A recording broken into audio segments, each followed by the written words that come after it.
22,000 افراد کے سامنے تنہا شخص کا ڈٹ جانا یہ کوئی تماشا نہیں ہے۔ 72 افراد کے زخم کلیجے پہ موجود ہیں، اور اپنے بھائیوں، بیٹوں، بھتیجوں اور بھانجوں کے لاشیں اٹھا کے آپ خیموں تک لا چکے ہیں۔ آپ کے ہاتھوں کے اندر علی اصغر دم توڑ چکے ہیں، اور جوان علی اکبر آپ اس کو اٹھا کے خیمے تک لا آئے ہیں۔ تو اتنی جرأت اور اتنی پامردی کے ساتھ 71 لاشیں لائن کے اندر پڑے ہیں۔ گھر میں ایک میت ہو جائے سارا شہر سنبھالا دینے والا ہوتا ہے، پھر بھی دکھ نہیں تھمتا۔ کہتے ہیں چھوڑ دو، اس کا کلیجہ کٹ گیا ہے، اس کا جوان رخصت ہو گیا ہے، اس کے سینے کا چین لٹ گیا ہے، سلام کرو حسین ابن علی کو۔ 71 لاشیں لائنوں میں لگے ہوئے ہیں، بے گور و کفن لاشیں پڑے ہوئے ہیں، اور ادھر خیمے کے اندر پردہ داروں کے پردے کا بھی لحاظ ہے۔ لیکن پھر جب گھوڑے کی زین کو کس کے میدان کربلا میں نبی کا نواسہ نکلا، جب 3 دن کا پیاسا کربلا کے ریگزار کے اندر، میدان کربلا کے اندر ذوالفقار تلوار لہراتا ہوا آیا، شبیہ رسول کریم کی تصویر جب میدان کربلا میں حضرت امام حسین تلوار کو لہراتے ہوئے آئے تو آواز آ رہی تھی، یہ کون ذی وقار ہے، یہ کون شاہ سوار ہے، لباس ہے پھٹا ہوا، لخت کٹا ہوا، تمام جسم نازنی چھدا ہوا کٹا ہوا، پھر بھی ہے ڈٹا ہوا، یہ نبی کا نور عین ہے، یہ بالیقین حسین ہے۔ تو حضرت امام حسین رضی اللہ تعالیٰ عنہ نے کس انداز کے ساتھ جبر کے خلاف پوری قوت سے کھڑے ہو کر کے دنیا کے سامنے اپنا اسوہ رقم کیا، اور گھوڑے کی زین سے جب فرش زمین کی طرف آئے، حضرت امام حسین رضی اللہ تعالیٰ عنہ کا آخری وقت سر جو تھا وہ سجدے میں تھا، اور سجدے کی حالت کے اندر دست قاتل نے سر حسین کو تن حسین سے الگ کیا۔ یہ دنیا کے سامنے حضرت امام نے اپنا اسوہ رکھا کہ یہی تو پیغام میں دینے آیا ہوں، یہی تو جو ہے وہ تحریر میں نے کربلا کی ریت پر اپنے خون سے رقم کرنی تھی کہ یہ سر کٹ سکتا ہے لیکن جھکے گا تو صرف اپنے مالک کی چوکٹ پہ جھکے گا، یزید کے سامنے یہ سر جھک نہیں سکتا ہے۔ تو حضرت امام حمام رضی اللہ تعالیٰ عنہ نے کربلا کے تپتے ہوئے ریگزار میں جب 72-73 لاشیں خیموں کے سامنے پڑے تھے اور اتنے زخم کلیجے پہ تھے، راوی کہتا ہے کہ جب آپ کی قمیض اتاری گئی تو 113 سوراخ اس میں تیروں کے تھے، 33 زخم نیزوں کے تھے، 34 گھاؤ تلواروں کے تھے، اتنے زخم جسم کے اندر، اور جسم چور ہے زخموں سے۔ لیکن حضرت امام حسین نے جب پیشانی سجدے میں رکھی تو آخری لفظ یہ تھے، اللہم رضن بقضائک وصبرا علی بلائک تسلیما لامرک سبحان ربی الاعلی۔ مالک تیری تقدیر پہ راضی ہو گیا ہوں، مالک زخم سے پہ بھی میں مسکرا رہا ہوں، مالک تیری طرف سے جو دکھ آئے میں نے ان کو قبول کیا، جے سونا میرے دکھ وچ راضی تے میں سکھ نو چلے ڈاواں، مالک میں سب کچھ قبول کیا، حسین تیری رضا پہ راضی ہے، میرے مالک تو بھی بتا تو بھی حسین پہ راضی ہوا ہے کہ نہیں ہوا ہے۔ آواز آ رہی تھی، اس پیاسے پر علی شیر خدا کو ناز ہے، اس نواسے پر محمد مصطفیٰ کو ناز ہے، اوروں نے بھی سجدہ کیا پر اس کا عجب انداز ہے، اس نے وہ سجدہ کیا جس پر خدا کو ناز ہے۔ اے حسین ابن علی تم پر سلام، نازش آل نبی تم پر سلام۔ قیامت تک حضرت امام حسین رضی اللہ تعالیٰ عنہ نے اپنی سنت کو بطور نمونہ چھوڑا اور فرمایا وَلَكُمْ فِيَّ أُسْوَةٌ۔ میں اس لیے خود کربلا کے ریگزار کے اندر ایک انوکھی داستان رقم کرنے جا رہا ہوں تاکہ قیامت تک لوگوں کے لیے میری زندگی ایک نمونے کے طور پہ موجود رہیں اور جبر کے خلاف لوگ ٹکرانے کا حوصلہ رکھیں۔ حضرت امام حسین رضی اللہ تعالی عنہ نے کربلا کی اس دوپہر کے اندر جو عظیمت کی داستان رقم کی اور جس طرح جبر کے سامنے پوری قوت سے سینہ تان کے کھڑے ہو گئے۔ حضرت امام حسین کی زندگی سے ہم روشنی لے کر کے اپنی زندگیوں میں ڈال سکتے ہیں۔ رضائے الہی کا حصول یہ امام کا مطمع نظر تھا اور اس کے لیے ان کی زندگی کی ایک ایک ساتھ گزرتی ہے۔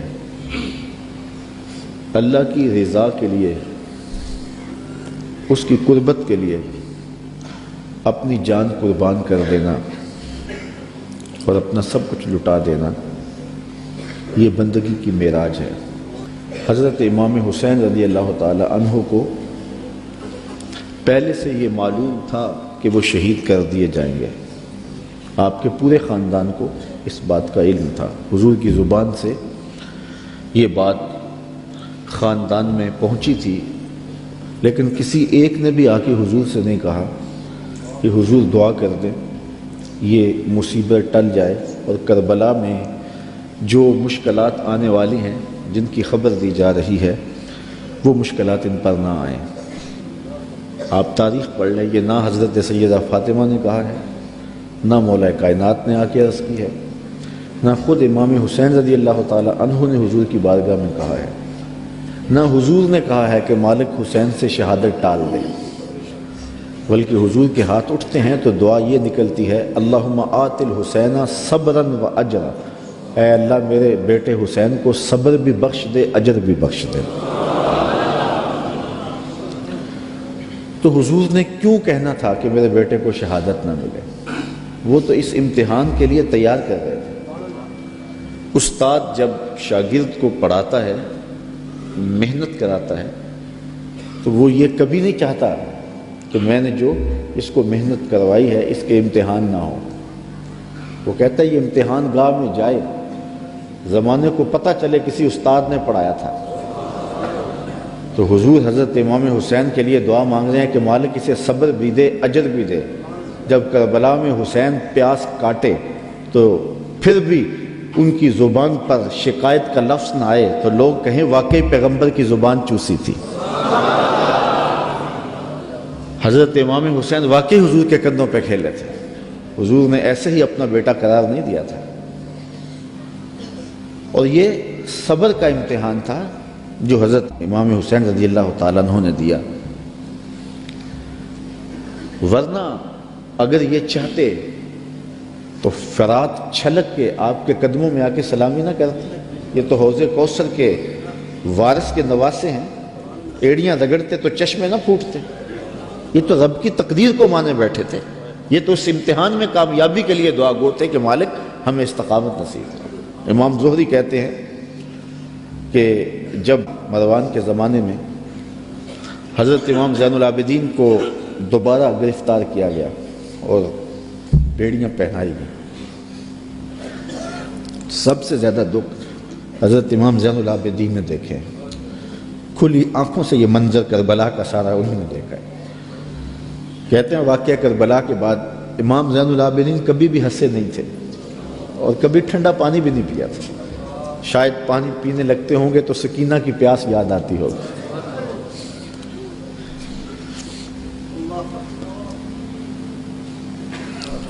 لیکن آپ کے ہاتھوں میں ہاتھ کڑیاں ڈال لی گئی اور قید میں ڈال دیا گیا. امام زہری کہتے ہیں کہ میں نے جو ہی امام کو دیکھا تو امام زہری رو پڑے. امام زین العابدین نے کہا زہری رو کیوں رہے ہو؟ میں نے کہا حضرت آپ کے ان ہاتھوں میں ہاتھ کڑیاں ہیں، پیغمبر زادے ہو، دنیا کو دین دیا ہے اور آج آپ کے ہاتھ میں ہاتھ کڑیاں ہیں. امام زہری کا دل پھٹتا جا رہا ہے. امام زین العابدین فرمانے لگے زہری پریشان ہونے کی ضرورت نہیں، ہم تو اس کی تقدیر کے اوپر راضی ہیں، ورنہ یہ زنجیریں کیا ہیں؟ آپ نے جھٹکا دیا، زنجیریں ٹوٹ گئیں. کہا یہ ہمارے لیے نہیں ہے. تو یہ کربلا کی مشکلیں ٹل جاتی اگر حضرت امام چاہتے، لیکن انہوں نے تو مشکل کو سہ کے اور قربانیاں دے کے عظیمت کی داستان رقم کرنی تھی اور وہ زمانے نے دیکھا.